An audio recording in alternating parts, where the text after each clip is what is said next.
So I'm here in the Water Cube with Sahana Singh. Sahana, can you put your badge up for a second? Yeah. Okay. And we've got two gentlemen with us here. Arie. Hi. And Arjun. Okay. Over to you. So we are here at Barcelona for the Global Water Operators meeting. And we have with us Arjun Thapan and Arie Istander, both from WaterLinks. And they're going to tell us about what WaterLinks has been doing in terms of water operators partnerships. So first, I think Arie, because he's in a hurry, you're going to tell us. Okay. Hi, yes. Well, we've been supporting a lot of partnerships within Asia, now over 40 in the last 5 years, and we have 5 ongoing at the moment. Working with Korean water company as well as Malaysian to work with their mentees in Indonesia, Vietnam, and the Philippines and Thailand. So you have been talking a lot about how water operators partnerships have been going on for a long time, but they still haven't achieved the results that they should. So would you like to talk a bit about the challenges briefly, and what are you doing about it? Okay. Actually, there are some indicative results. I think the point here is maybe to expand results, to scale it up. A lot of it have to do with investment following a WAP.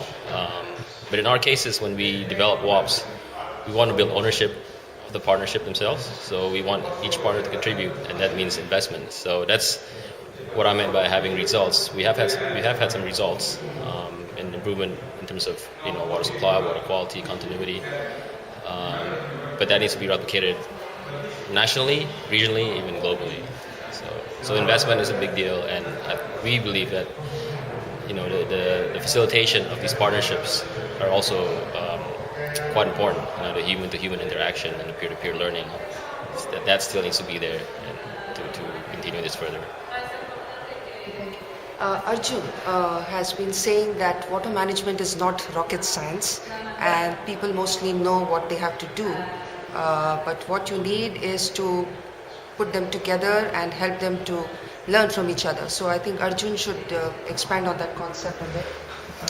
All right, thanks. What I mean is that peer-to-peer learning is very different from learning in a very formal, structured kind of way. And peer-to-peer learning in the water business has certainly given us startlingly amazing results. And we have about 60 water operators partnerships under our belt in Asia over the last 5 years, as Arie just said.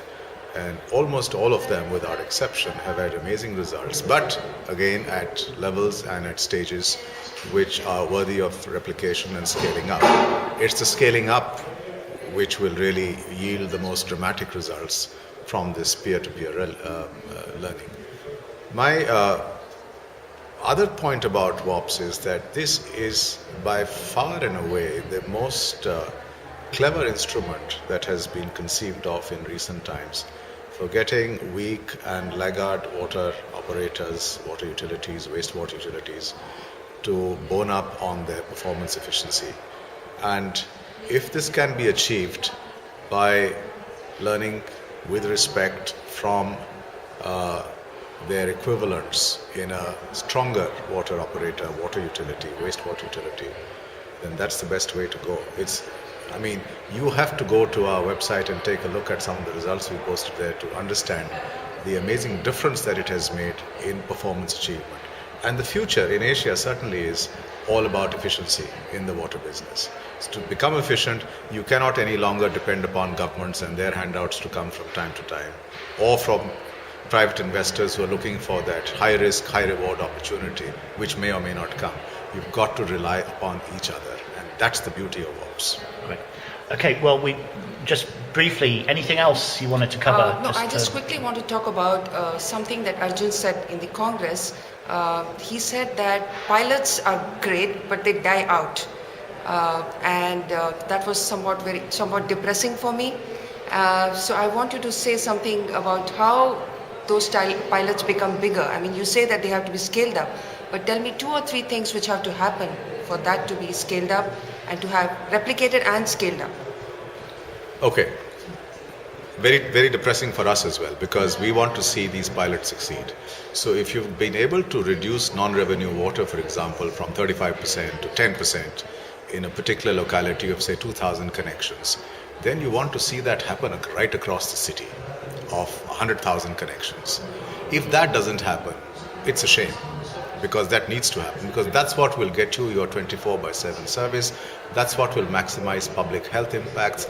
That's what will impact on poverty, and that's what will get economic growth going. When you say non-revenue connections for people outside of this world, what does that mean? People may, water lost. Yeah. Water lost, water stolen. Leaked. Yes. Commercial Channeled losses, out. commercial Okay. losses, physical losses, right? So that has to change. If that, and that's the biggest problem, for example, in South Asia. 30 billion cubic meters of water every year is lost. $10 billion worth. Imagine that. Imagine what you could do with that kind of water. So fix that, but not at pilot scale. Fix it across the city, across the province, across the country, and then you're lucky. Okay, well, thank you all. Thanks. Our pleasure.